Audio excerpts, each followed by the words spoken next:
On va faire un exemple de trouver tous les sous-espaces de R2 et trouver tous les sous-espaces de R3.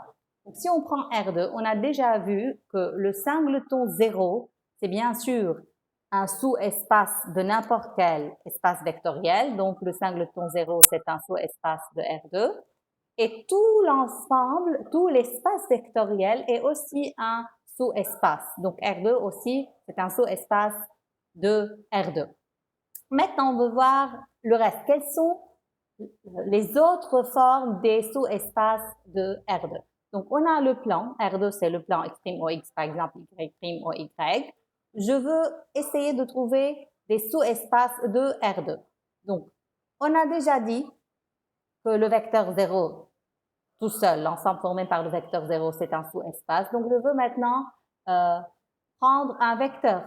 Donc, si par exemple, je prends ce vecteur U, pour qu'il soit un sous-espace vectoriel, il faut que ce vecteur multiplié par n'importe quel scalaire appartienne au sous-ensemble que je suis en train de chercher. Donc, par exemple, si ça c'est U, 2U doit être aussi, donc si on veut passer par exemple 3 demi-U. 3 demi-U doit aussi appartenir au sous-espace. Si je multiplie par moins 1, moins U aussi doit être dans ce sous-espace qu'on est en train de chercher. Moins 3U, 100U, ce que vous voulez. 1000U, donc 1 demi-U, 3 demi-U, moins 1 demi-U, etc. Donc, qu'est-ce qu'on peut remarquer? Qu'en fait, ce qu'on va trouver, ce n'est autre qu'une droite, mais pas n'importe quelle droite. Il faut que ça soit une droite qui passe bien sûr par U et par l'origine. Donc, cette droite, elle forme un sous-espace de R2. Pourquoi? Premièrement, elle passe par l'origine. Donc, première condition, elle est vérifiée. Deuxièmement, si vous prenez n'importe quel deux vecteurs sur cette droite, la somme de ces deux vecteurs appartient aussi à cette droite.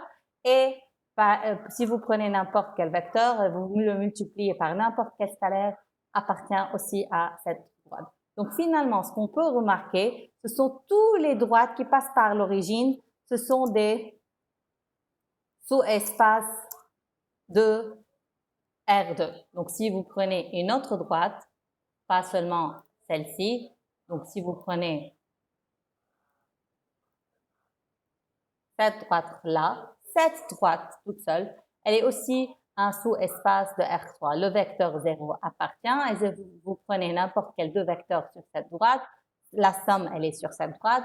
Si vous prenez n'importe quel vecteur sur cette droite et multiplié par un scalaire, aussi, ça va être sur cette droite. Maintenant, si je veux passer pour R3, donc maintenant, pour R3, pareil, le plus petit sous-espace de R3, ce n'est autre que le singleton 0. Le plus grand, ce n'est autre que R3. Pareil, on peut dire une droite qui passe, n'importe quelle droite qui passe par l'origine,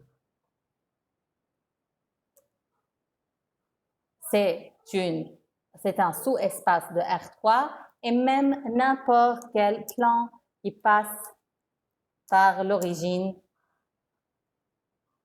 c'est aussi un sous-espace de R3. Pourquoi? Prenez n'importe quel deux vecteurs appartenant à un plan, la somme, elle appartient à ce plan. Prenez n'importe quel vecteur appartenant à ce plan-là, multipliez-le par n'importe quel scalaire, aussi, il appartient à ce plan.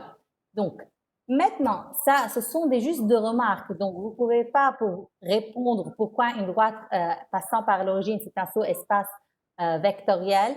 Vous devez faire la preuve. Donc, vous devez utiliser, par exemple, la caractérisation de montrer qu'il est non vide, donc montrer que l'origine passe par ce plan où il appartient à cette droite.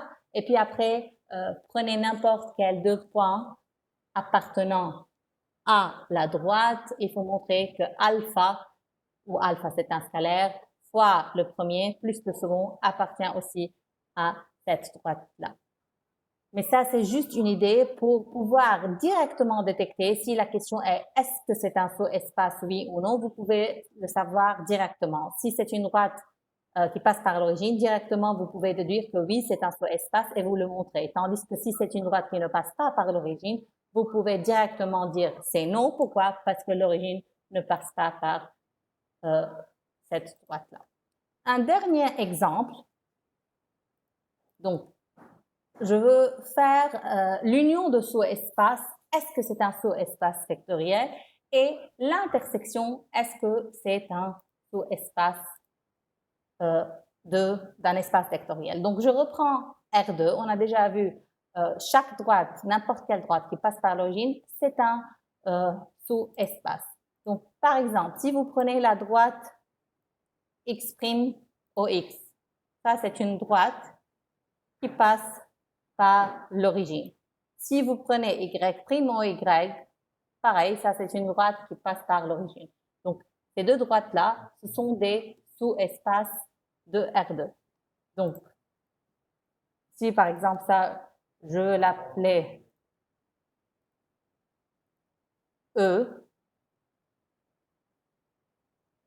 et l'autre droite F, donc E et F, ce sont des sous-espaces de R2. L'intersection, est-ce que c'est un sous-espace? Oui, pourquoi? Parce que l'intersection de la droite X' au X et la droite Y' au Y n'est autre que le singleton 0 qui est un sous-espace de R2. Maintenant, si vous prenez n'importe quel deux vecteurs, un par exemple qui appartient à E et un autre qui appartient à F, est-ce que la somme de ces deux vecteurs-là, elle appartient à l'union E union F? Non, parce que la somme de ces deux vecteurs-là, ça va être ici.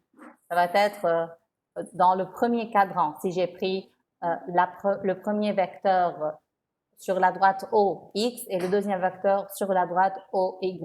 Donc, qu'est-ce qu'on peut déduire? L'union de deux ou plusieurs de sous-espaces d'un espace vectoriel n'est pas nécessairement, ça peut être si vous prenez la même droite, E union E, c'est un sous-espace de R2. Mais l'union de n'importe quel sous-espace n'est pas nécessairement un sous-espace, mais l'intersection est. Donc, l'intersection de n'importe de deux ou plusieurs, si vous voulez, sous-espaces est un sous-espace. On ne va pas faire la preuve, mais c'est juste une remarque. Il faut se rappeler toujours, si vous avez deux sous-espaces, leur intersection est toujours un sous-espace, mais l'union, pas nécessairement.